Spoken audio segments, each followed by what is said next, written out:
फटाफट से।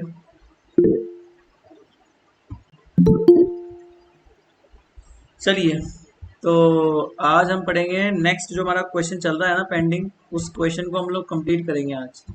ठीक है ना? तो आज उस क्वेश्चन को हम लोग कंप्लीट कर लेते हैं जो हमारा चल रहा है पहले से। दैट इज हमें वो निकालना है लैटिस कांस्टेंट जो होते हैं वो कितने टाइप के होते हैं। तो कुछ चीज़ें तो मैं आपको समझा चुका था, कुछ और हमें समझनी है।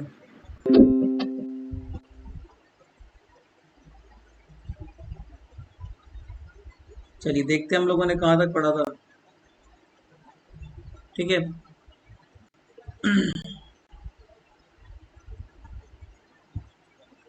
तो आपको स्क्रीन तो दिख ही रही होगी वैसे।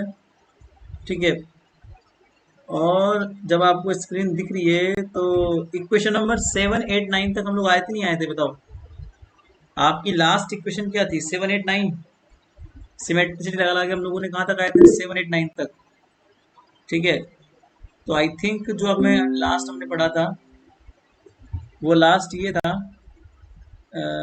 इसको तो करो ड्रॉ, पेन ले लो। ठीक है, अब आगे देखो।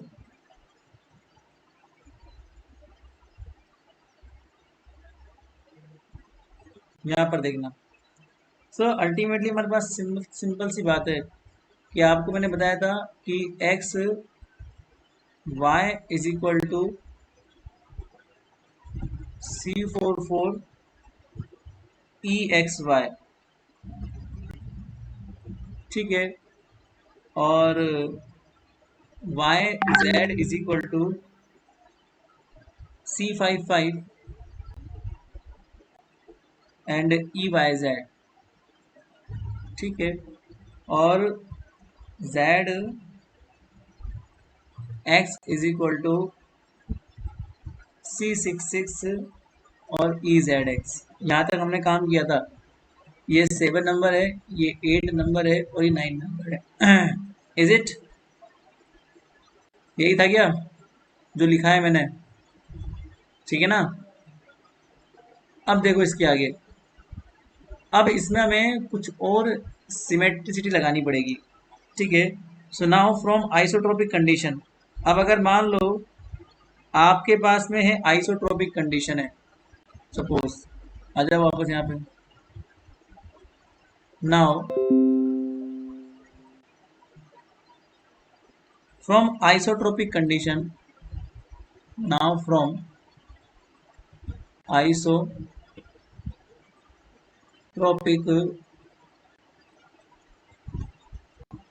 condition, that is notation of particular axis, that is notation of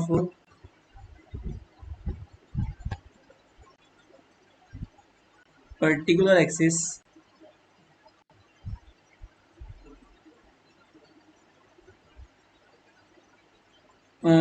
rotation लिखा हुआ है क्या? इसको रोटेशन करो, ये नोटेशन तो कुछ होता नहीं है।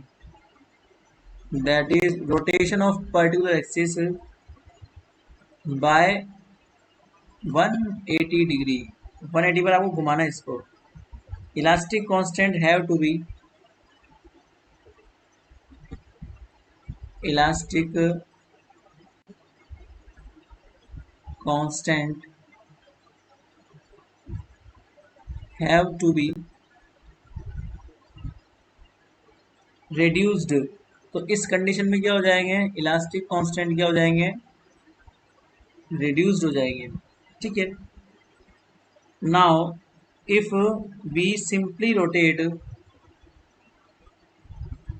Now if we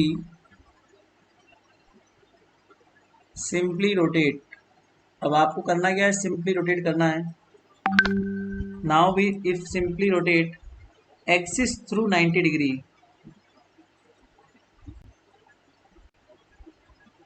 axis through 90 degree, then for example जैसे मान लो equation one, in equation one, अब इक्वेशन वन क्या थी आपके पास में,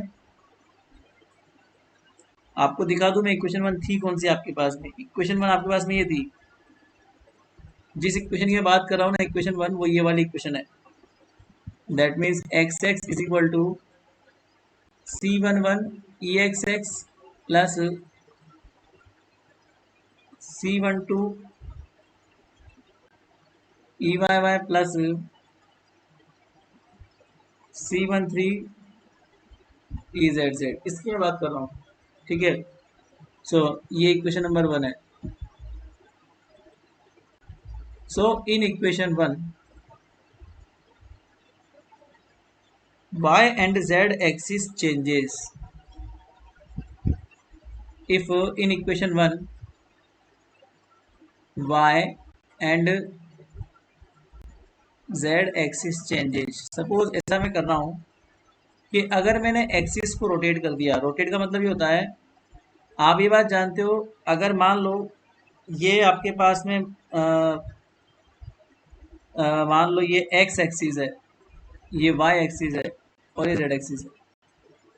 अगर मैंने इनको इंटरचेंज कर दिया, कहने का मतलब ये है कि अगर मैंने इंटरचेंज किया, मान लो इंटरचेंज का मतलब ये है कि इनको ऐसे कर दिया, तो याद रखना ऐसे करने पे एक्सिस जो है ऑलवेज अगर चेंज करोगे तो क्लॉकवाइज, एंटी क्लॉकवाइज लेनी पड़ेगी आपको।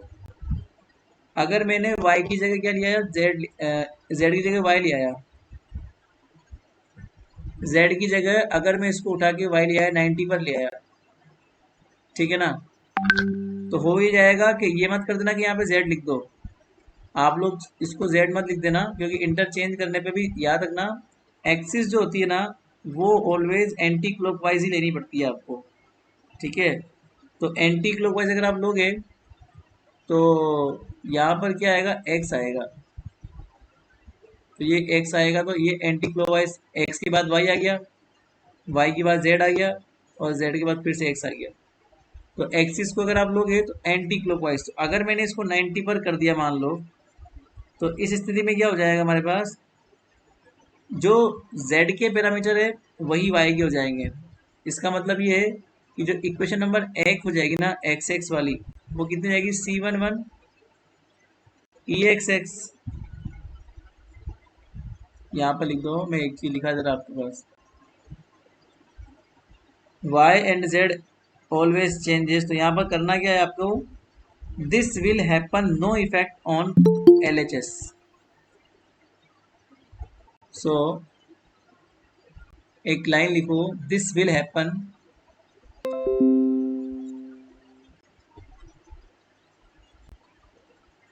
This will happen no effect on L H S, no effect on LHS. However, in RHS, however in RHS, देखो किसकी बात कर रहा हूँ मैं, LHS की मैं बात कर रहा हूँ, इक्वेशन नंबर एक के LHS की। इधर देखो, एक्सिस को चेंज करने पे यहाँ पर कोई चेंज नहीं आएगा, बट RHS में कुछ चेंज आएगा, क्योंकि आपने इस y की जगह z को कर दिया, तो जो पैरामीटर z के थे वो y के हो गए अब सेम। ठीक है, दोनों को आपने इंटरचेंज किया, दोनों सेम हो गए। तो however in RHS the direction the direction in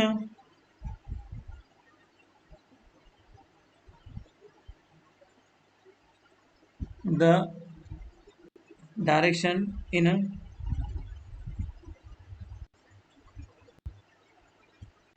EYY and EZZ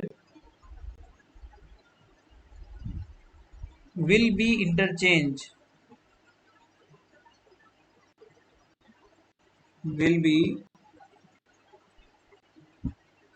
interchange, so that we have, तो हमारे पास इससे क्या हो जाएगा,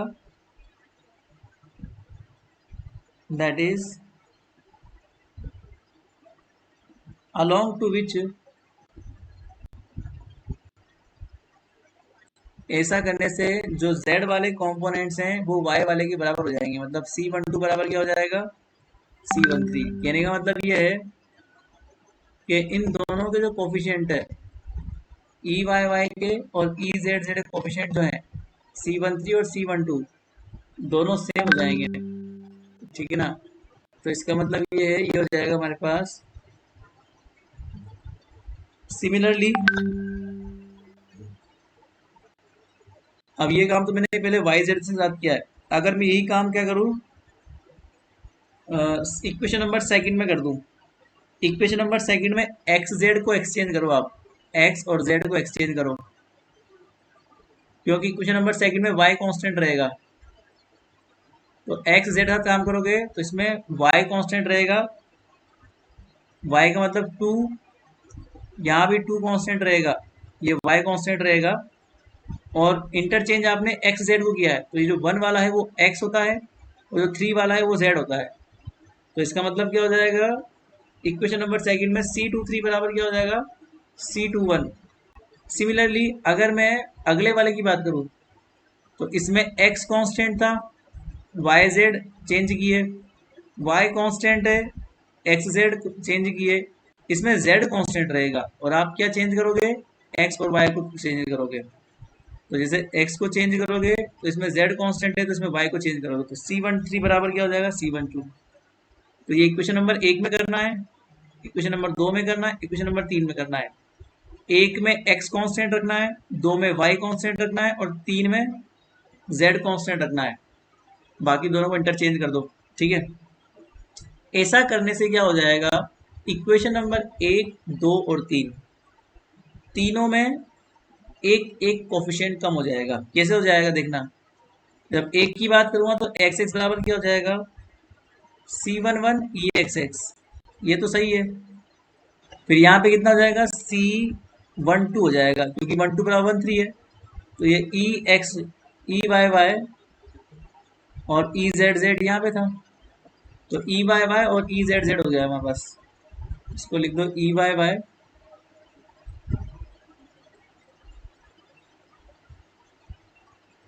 ठीक है। अब वाई वाई की बात, इक्वेशन नंबर सेकंड की बात करोगे तो इसमें क्या है, 2 वाला तो कांस्टेंट है, बट यहाँ पे हमने क्या किया, बराबर है तो C21 हो गया हमारे पास, उसमें x वाला और z वाला आ जाएगा। ये तो y वाला है ना, तो उसको y लिखो, ठीक है। x और z कांस्टेंट है। और इसी तरह लास्ट लिखोगे तो z z की बात करेंगे, तो यहाँ कितना हो जाएगा, 33 z z, ये कितना हो जाएगा, c, ये 31 हो जाएगा, तो ये हो जाएगा 31। z लिख दिया तो फिर यहाँ पे कितना जाएगा, x और यहाँ हो जाएगा y, ठीक है। तो ये हमारे पास हो जाएगा। So this will have no effect, वही सेम काम, this will have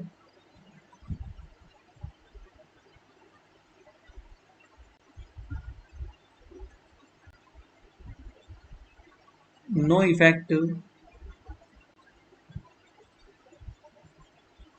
on LHS. However, in the RHS,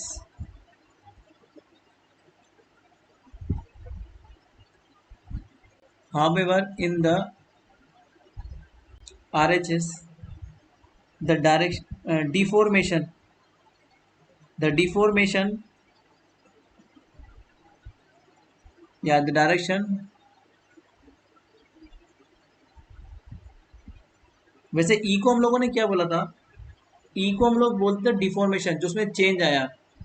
तो आप लोग ये डायरेक्शन मत लिखो, डिफॉर्मेशन लिखो, क्योंकि हम लोग ई को बोलते हैं स्ट्रैंड। स्ट्रैंड मतलब क्या होता है, जो आप लोग चेंज करते हो, ठीक है। स्ट्रैंड मतलब विकृति, तो उससे डिफॉर्मेशन बोलते हैं। यहाँ पे आप लोग लिख लो डिफॉर्मेशन, डिफॉर्मेशन उसी को स्ट्रैंड बोलते हैं हम लोग। तो ये जो स्मॉल ई होता है ना, ये डिफॉर्मेशन कहलाता है, डायरेक्शन नहीं होता, डिफॉर्मेशन। तो ये इंटरचेंज आएंगे तो इसी तरह से ये भी क्या हो जाएगा, डिफॉर्म हो जाएगा। तो यहाँ नीचे लिख दो however in RHS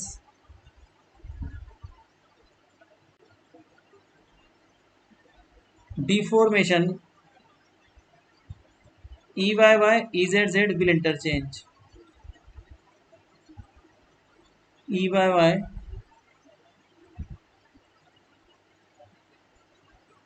EZZ will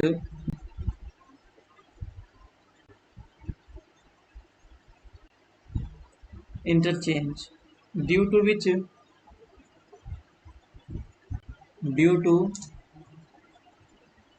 which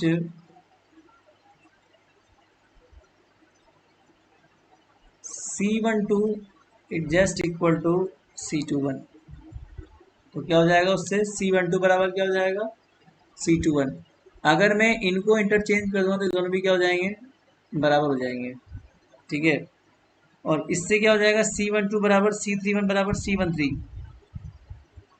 और एक और चीज आएगी C12 बराबर क्या हो जाएगा C31. और हम लोग जानते हैं C31 बराबर होता है.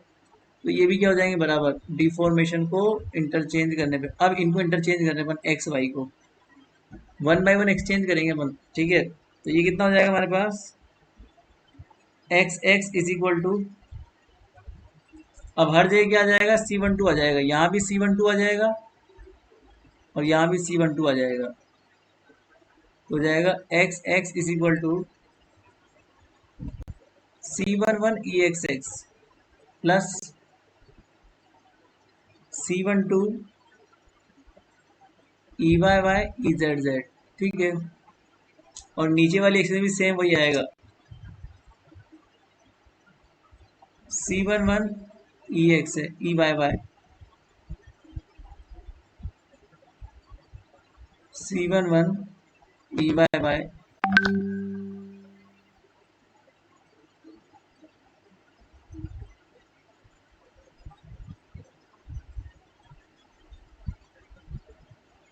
और ये हो जाएगा EXX प्लस EZZ. ठीक है. ठीक उसी टाइप से यहाँ पे हो जाएगा. ये तो YY का था. अब ZZ की बात में कितना हो जाएगा C11 EZZ. ये भी कितना हो जाएगा 12 हो जाएगा. ये XX प्लस ये YY हो जाएगा. ठीक है. तो ये क्या हो जाएगा इस तरीके से काम हमारा बन जाएगा. अब धीरे धीरे हमारे कोफिशिएंट और रिड्यूस होंगे. अगर हम एक और सिमेट्री लगा देंगे. हम लोग कर क्या रहे हैं अल्टीमेटली हम लोग कोफिशिएंट्स को कम कर रहे हैं. जितनी सिमेट्रिसिटी लगा सकते हो जितनी कंडीशंस लगा सकते हो वो सारी कंडीशन लगा लगा के हम लोग क्या कर रहे हैं अल्टीमेटली सारे कोफिशिएंट को कम कर रहे हैं. ठीक है. So now replacing one axis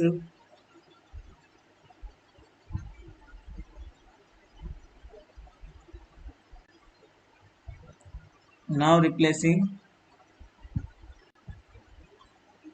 one axis by another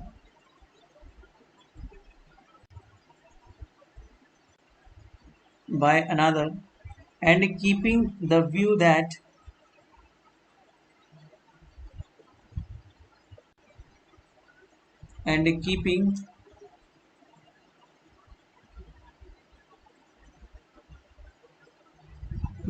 that form on the equation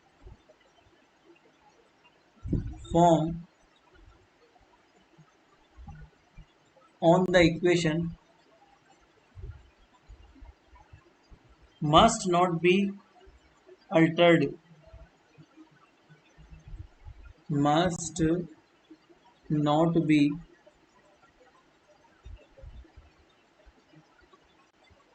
मतलब वो अल्टरनेट नहीं होगी. सो वी हैव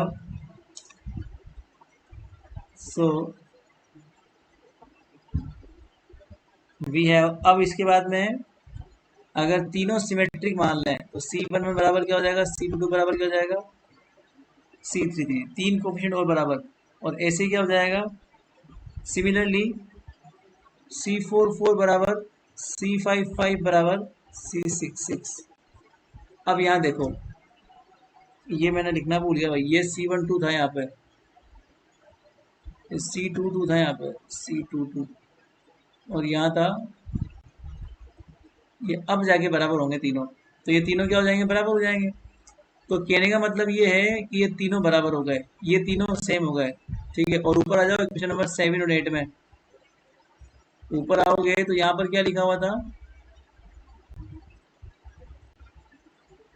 ये देखो 4 4 5 5 6 6, ये तीनों भी क्या हो जाएंगे, बराबर हो जाएंगे।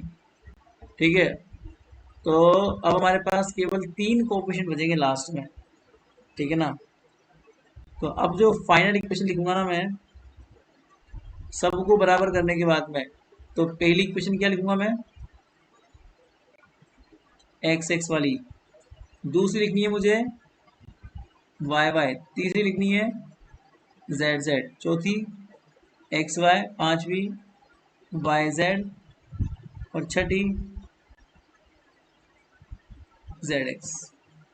अब सुन लो कैसे कैसे लिखनी है। पहली इक्वेशन में एक्स एक्स लिखना है आपको। तो एक्स एक्स बराबर क्या है मेरे पास, C11 ई एक्स एक्स और C12, ये वाली इक्वेशन है पहली वाली, ये पहली है। ठीक है ना। तो ये हो जाएगा C11 e x x plus C12 y Y plus z z. दूसरी देखो ये वाली। अब आपने नीचे क्या लिख दिया, C11 बराबर C22, तो दोनों बराबर हो गए, तो ये भी C11 हो जाएगा। ठीक है, दूसरी क्या हो जाएगी, C11 e Y Y plus C12 e x x plus. तीसरी क्या हो जाएगी, C11 e Z z plus C12 e x x plus e Y y. और चौथी क्या हो जाएगी, यहाँ पे C44 था ना, तो आप लोग क्या लिख सकते हो, C44 और ई एक्स वाई। यहाँ पे C55 था, तो C55 को हमने क्या लिख दिया, C44 लिख दिया, ई वाई जेड। और यहाँ पे C66 था, तो उसको भी आपने C44 लिख दिया, तो ये कितना लिखा है, ई जेड एक्स। अब आपको इन सारे, अपन ने कितने माने थे, छक्का का 36, मतलब 36 माने थे, 6 मल्टीप्लाई विथ 6। 36 में से हम लोग कम करते करते करते करते करते करते कितने तक आ गए, केवल 3 तक आ गए। यही आपका क्वेश्चन आता है एग्जाम में। इस बार तो नहीं आया, बट अगली बार आ सकता है। मतलब अभी एग्जाम हुआ है ना आपका MSc फाइनल का, तो उसमें तो नहीं आया था एक क्वेश्चन, बट इस बार आने की पूरी पूरी गुंजाइश है। दैट इज, कंक्लूजन लिख लो, that is effective elastic constant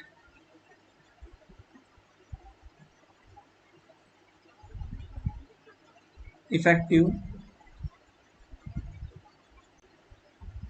elastic constant are only are only 3। कौन कौन से होंगे वो, C11 C12 और C4। केवल ये 3 ही इफेक्टिव कांस्टेंट है।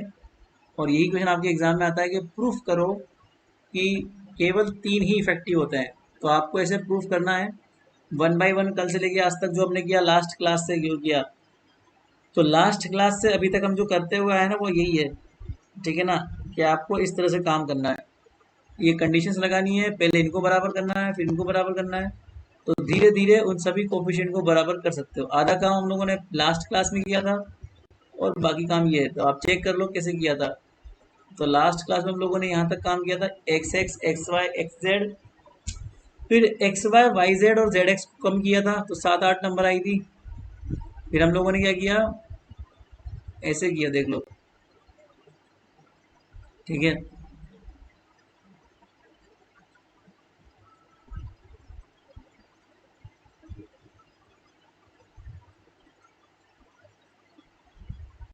चलो एक बार इसको फिर देख लो,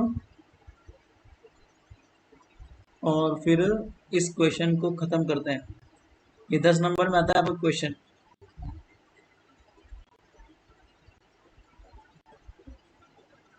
ठीक है,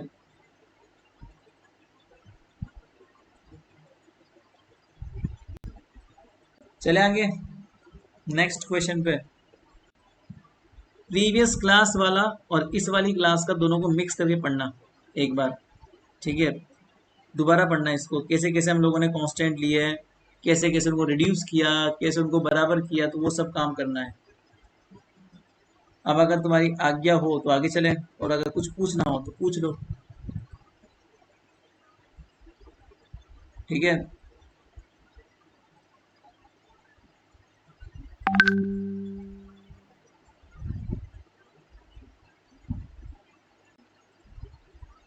कुछ नहीं पूछना क्या, चलें। लास्ट वाली स्लाइड एक बार शो कर दो, ठीक है भाई। ये लास्ट स्लाइड है, this is the last slide, इसको देख लो आप।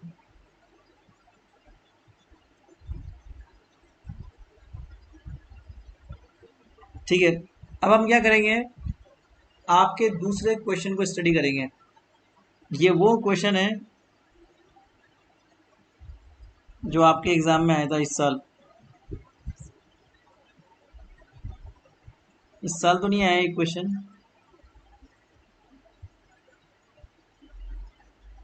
बट आ सकता है। वेव प्रोपगेशन इन क्यूबिकल क्रिस्टल, ठीक है ना। नेक्स्ट हेडिंग है आपके पास में, वेव प्रोपगेशन इन क्यूबिकल क्रिस्टल। अब इसको समझो।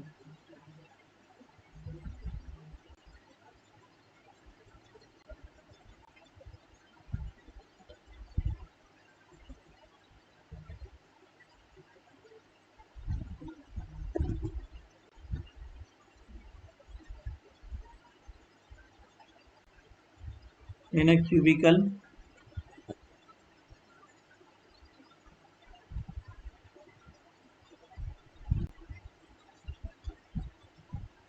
अब ये समझो ये क्या होता है, कैसे वेव प्रोपगेट करती है।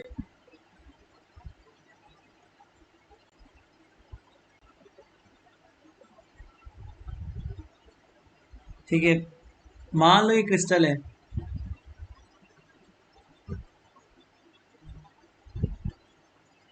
और ये क्यूबिकल क्रिस्टल है।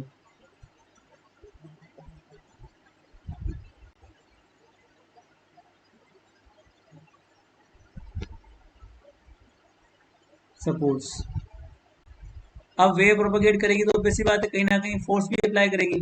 तो मान लो ये सरफेस है, इसके ऊपर उसने स्ट्रेस अप्लाई किया, सो स्ट्रेस वेव। ये वेव जब जाएगी तो ये मान लो इस सरफेस के ऊपर क्या अप्लाई कर रही है, स्ट्रेस,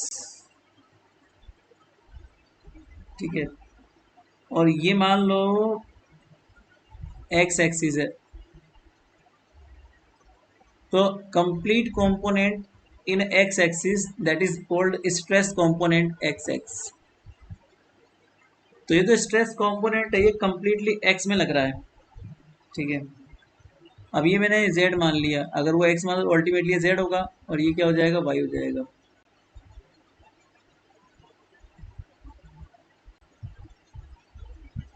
ठीक है, ये जो एलिमेंट है लाइन, ये dy है, ये है वो dx है, और ये जो है वो dz है, सपोज, ठीक है। सो अब इस बॉक्स के नाम दो, ये a है, ये b है, इसको c नाम दे दो, इसको d नाम दे दो। ये ए बी सी डी एक सरफेस हो गई आपके पास। इसको ई नाम दे दो, इसको एफ दे दो, इसको जी, इसको एच, तो ये सारे नाम दे दो इसको। अब स्टडी करें इसका। So let us consider,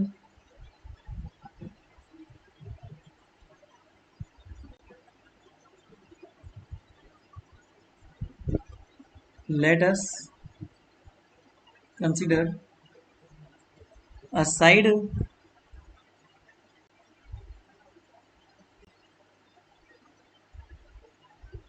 dx dy and dz in xyz direction. Side मतलब होता है भुजा, हिंदी में क्या बोलते हैं इसको, भुजा। So d x d y d z in x y z direction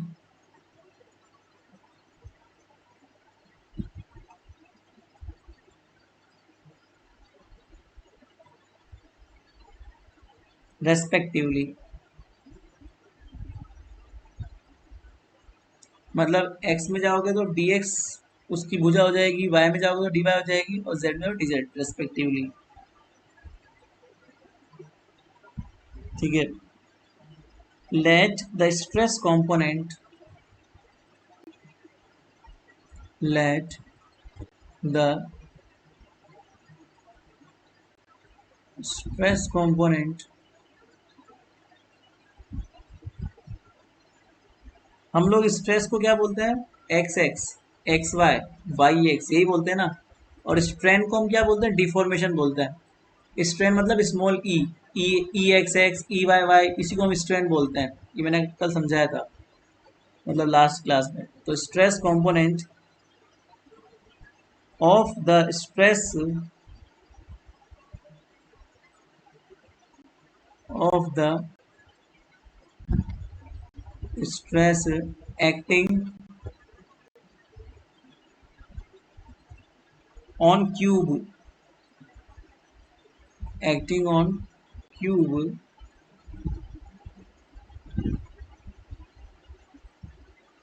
in x direction, in x direction having three component। मतलब अगर अगर x डायरेक्शन में आप स्ट्रेस अप्लाई कर रहे हो,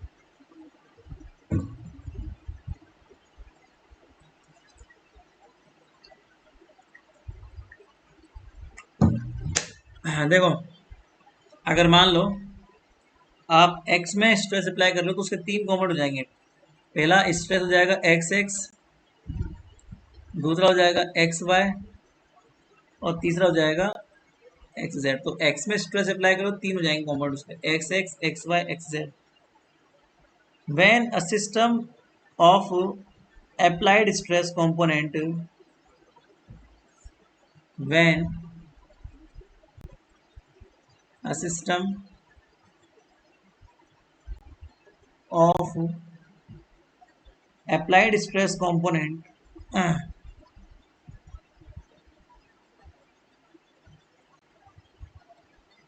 applied stress component is suddenly changed, is suddenly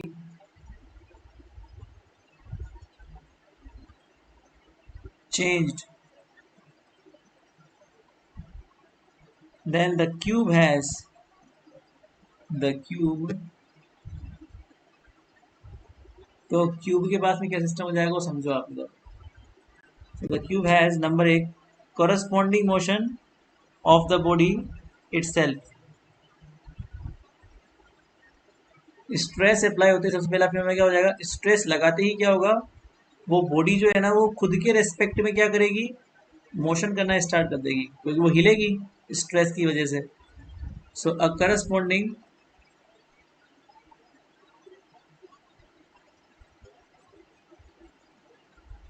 corresponding motion of the body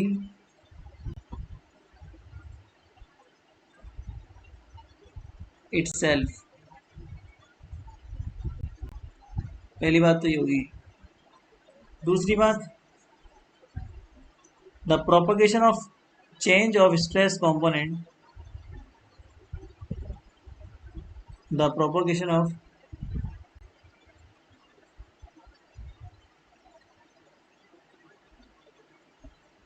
the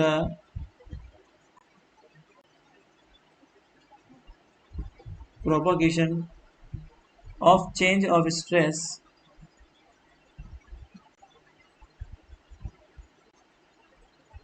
of change of stress, मतलब अगर स्ट्रेस में आपने चेंज किया of stress component through these two motion, through these motion occur, through this motion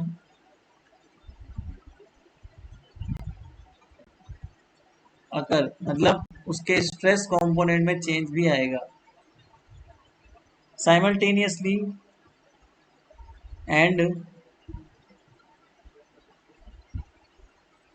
simultaneously and constitute an elastic wave and constitute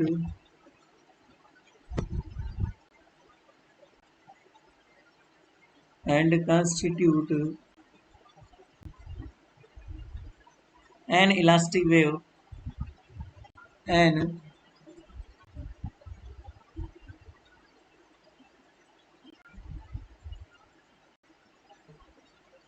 elastic wave propagating to the body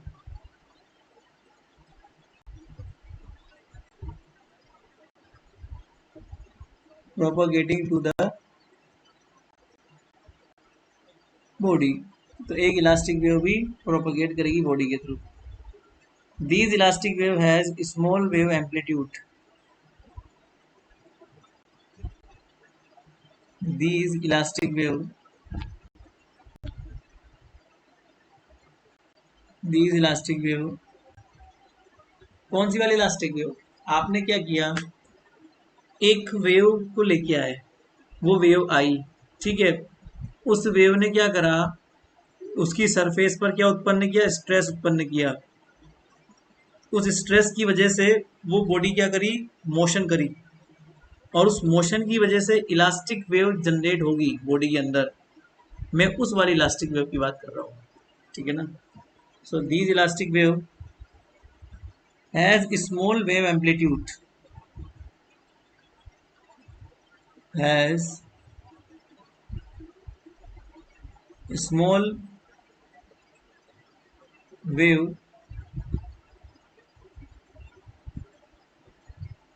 amplitude।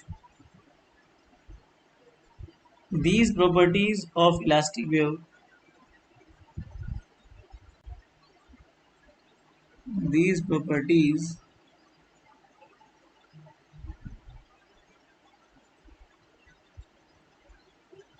of elastic wave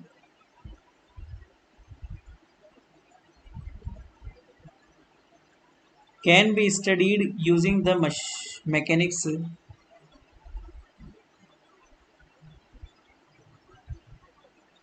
can be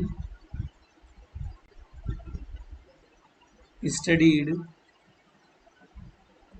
using the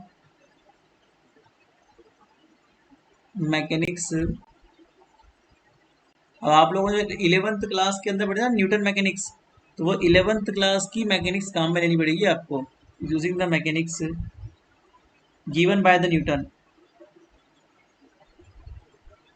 mechanics given by the Newton, given by the Newton.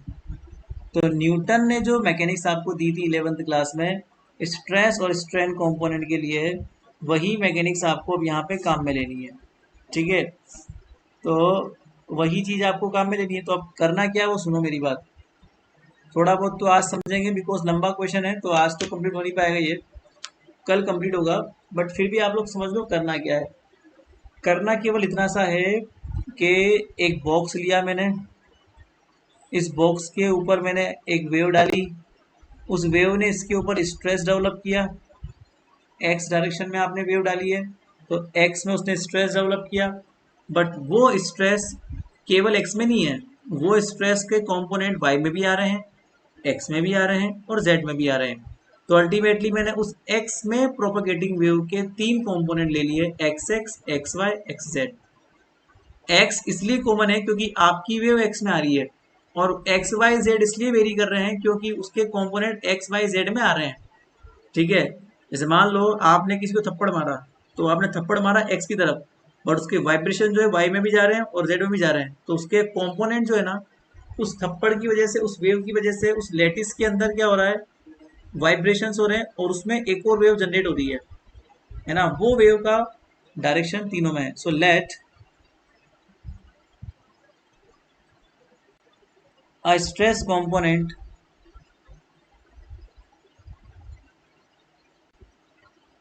let a stress component xx of stress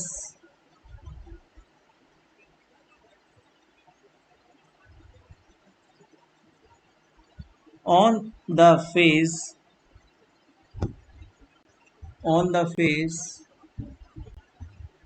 A B C D. ये मैंने आपको समझा दिया ऊपर ए B C D क्या होता है। So on the phase A B C D, इधर देख लो आप चाहो तो, ये आपके पास में फेज है ना ए बी सी डी, इसकी बात कर रहा हूँ। इसके ऊपर स्ट्रेस डेवलप किया आपने एक्स एक्स एक्स डायरेक्शन के अंदर, ठीक है। Stress which is at origin,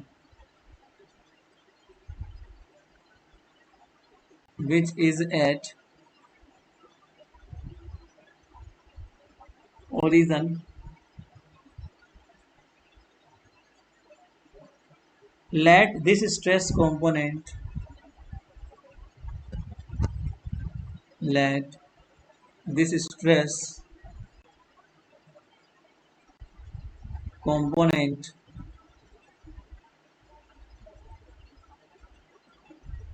and also a stress component and also a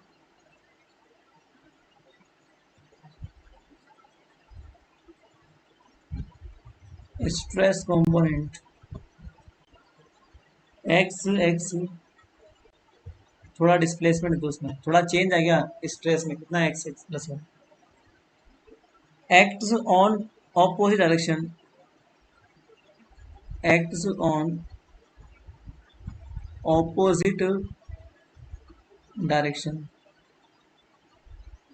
act on opposite direction. अब ऑपोजिट में डायरेक्शन क्या है, E F G H, E F G H. इधर देख लो यहाँ पर कितना लग रहा है हमारे पास, यहाँ पे लग रहा है हमारे पास एक्स एक्स। कलर कर दे रहा मैं आपके लिए, यहाँ पे देखो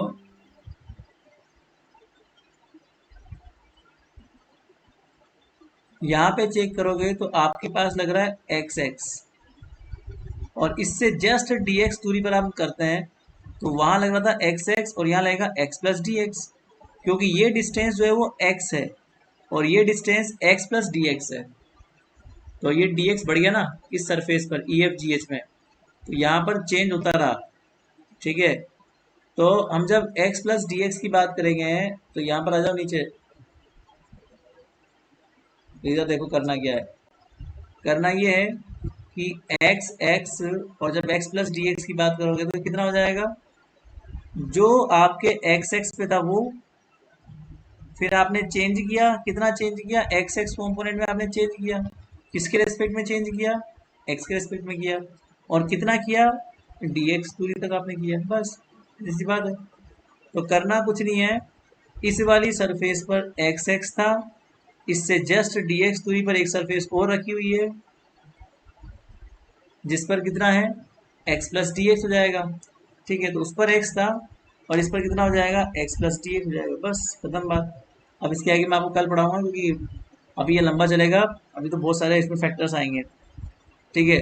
तो दो सरफेस ले लो, एक पर एक्स एक्स है, एक पर एक्स प्लस डी एक्स है, ठीक है। और अब इसके बाद में हम लोग कल देखते हैं इसके और कौन कौन से कॉम्पोनेंट होंगे, बट याद रखना ये क्वेश्चन आपके एग्जाम में आता है, ठीक है।